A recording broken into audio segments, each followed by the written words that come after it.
साल 3150 कबल मसीह मिस्र में एक बादशाह था जो लोगों पर सख्त जुल्म करता था और खुद को खुदा कहलवाता था। वो गुरूर और तकब्बुर के नशे में मस्त था। इस इंसान का नाम मोसाहिब बिन वलीद बताया जाता है, जिसे आज हम फिरौन के नाम से जानते हैं। फिरौन ने बनी इसराइल को अपना गुलाम बना रखा था और उन पर बेइंतहा जुल्म करता था। वक्त गुजरता गया और उसका जुल्म बढ़ता ही चला गया। एक दिन इसने लोगों को बातें करते सुना कि बनी इसराइल में एक ऐसा बेटा पैदा होगा जो फिरौन की हुकूमत को खत्म कर देगा। फिरौन ने इब्तिदा में इसे लोगों का वहम या किसी किताब की पेशगोई समझा, मगर एक रात उसने ख्वाब देखा कि यरूशलेम की तरफ से एक आग आ रही है जो मिस्र के तमाम घरों को जला देती है, मगर बनी इसराइल के घरों को कोई नुकसान नहीं पहुंचाती। ये ख्वाब देखकर फिरौन खौफजदा हो गया। उसने फौरन अपने तमाम जादूगरों और पुजारियों को जमा किया और ख्वाब सुनाया। उन्होंने ताबीर बताई कि बनी इसराइल में एक लड़का पैदा होगा जिसके हाथों मिस्री हलाक होंगे।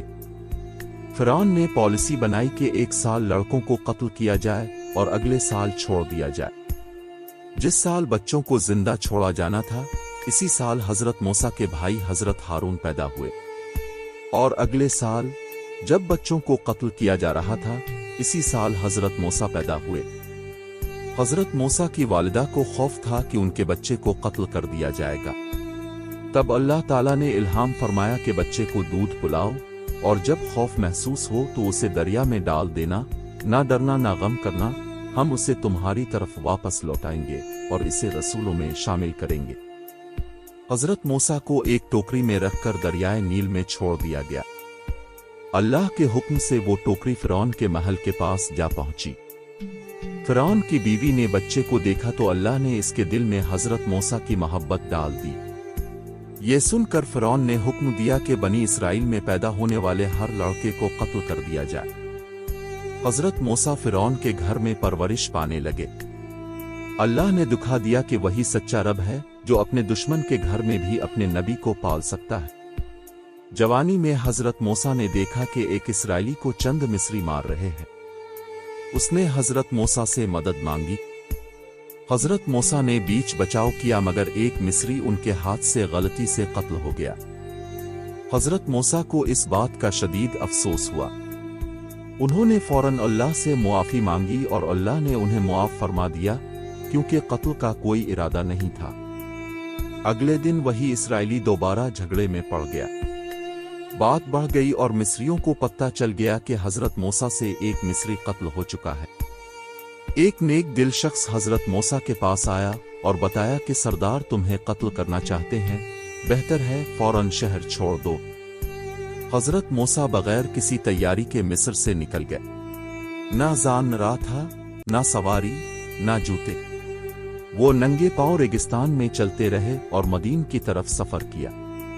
मदीन पहुंचकर हजरत मूसा ने एक कुनवे पर दो औरतों को देखा जो अपनी बकरियों को पानी पिला रही थीं। कुनवे पर एक भारी पत्थर रखा था जिसे कई आदमी मिलकर हटाते थे। हजरत मूसा ने अकेले ही वो पत्थर हटा दिया और उनकी मदद की। इन औरतों के बूढ़े वालिद ने हजरत मूसा को अपने घर बुलाया। हजरत मूसा ने अपनी पूरी कहानी सुना दी। बूढ़ा शख्स हजरत मूसा की नेकी और ताकत से बहुत मुतासिर हुआ और अपनी बेटी से निकाह की पेशकश की। शर्त यह थी कि हजरत मूसा 8 या 10 साल इसके पास काम करेंगे। हजरत मूसा ने यह शर्त कबूल की और निकाह कर लिया। उन्होंने 10 साल मदीन में गुजारे।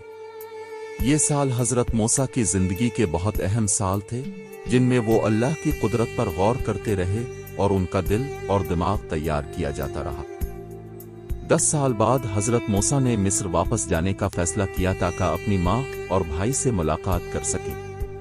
वो अपने अहले खाना को लेकर रवाना हुए, मगर रास्ते में कुआं तौर पर एक अजीब मंजर देखा।